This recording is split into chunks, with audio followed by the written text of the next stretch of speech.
আবুল কালাম আজাদ, এসডিসির নির্বাহী পরিচালক কাজী আশরাফুল হাসান, এফডিএ কর্তৃক আয়োজিত আজকের এই কম্বল বিতরণ সুন্দর একটা মহতী অনুষ্ঠান আমি করতে পেরেছি এবং আমার মাঠেই এই কম্বল বিতরণ ব্যবস্থা।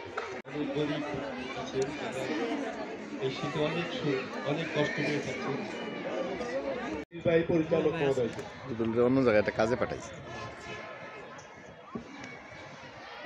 নিয়ে যাব এবং আপনাদের বরাদ্দ ডে বাই ডে আরো বৃদ্ধি পাবে এই আশাবাদ ব্যক্ত রেখে আমার স্বাগত জানাচ্ছি। আমার কথা বলার পূর্বে অনেক বক্তা অনেক কিছু বলে ফেলে। সম্মানিত আমাদের বড় ভাই, আমি গ্রুপের চেয়ারম্যান মোতালেব ভাই, কানিপুর হাই স্কুলের প্রধান শিক্ষক, সংক্ষিপ্ত বক্তব্য প্রদান করার জন্য এবং স্বাগত বক্তব্য প্রদান করার জন্য জনাব মহোদয় একে আজাদ, হাবিম গ্রুপের ব্যবস্থাপনা পরিচালক, উনার বড় ভাই এখানে আসছেন প্রধান অতিথি হিসেবে। আপনারা অনেক ধৈর্য ধরছেন, আমরা অনেক খুশি আপনাদের উপরে। আমাদের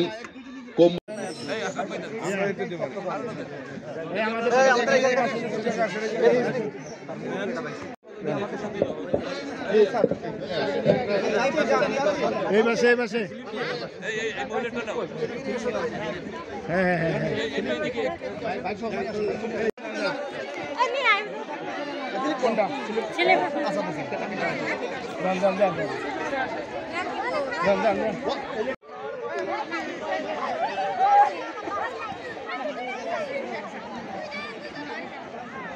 না না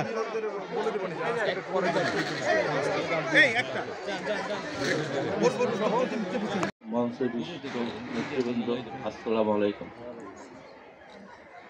আসলে কম্বল আমি যে কয়টা মাঠে ঘুরেছি, হ্যাঁ, আপনাদের এই জায়গায় এসে দেখলাম অন্যরকম।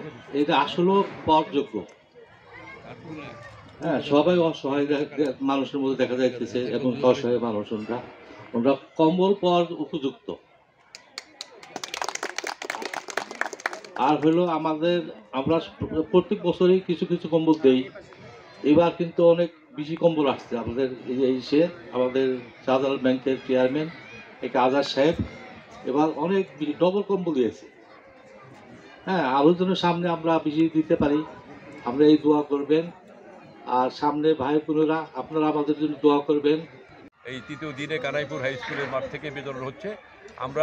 আমরা চাই যে এই যে কম্বল যারা আপনারা পাবেন, নেবেন, আপনাদের যে দোয়া করি ভবিষ্যতে যাতে আপনারাই আরও কম্বল দিতে পারেন, সেই সক্ষমতা আল্লাহ আপনাদেরকে দান করুক। এই কথা বলে আমি শেষ করি। ব্যাংক শাহজালাল ইসলামী ব্যাংক ব্যাংকিং এর পাশাপাশি বিভিন্ন সামাজিক কর্মকাণ্ড পরিচালনা করে থাকেন বছরব্যাপী। এর মধ্যে উল্লেখযোগ্য হচ্ছে দরিদ্র অথচ মেধাবী ছাত্রছাত্রীদের বৃত্তি প্রদান, বৃক্ষরোপণ কর্মসূচি, বন্যার্তদের মাঝে ত্রাণ বিতরণ এবং শীতকালে কম্বল বিতরণ। তারই ধারাবাহিকতায় আমরাও শুরু করছি সপ্তাহব্যাপী কম্বল বিতরণ, যেটা গত শনিবার থেকে শুরু হয়েছে। আজ আমরা আসছি এই কানাইপুরে। তো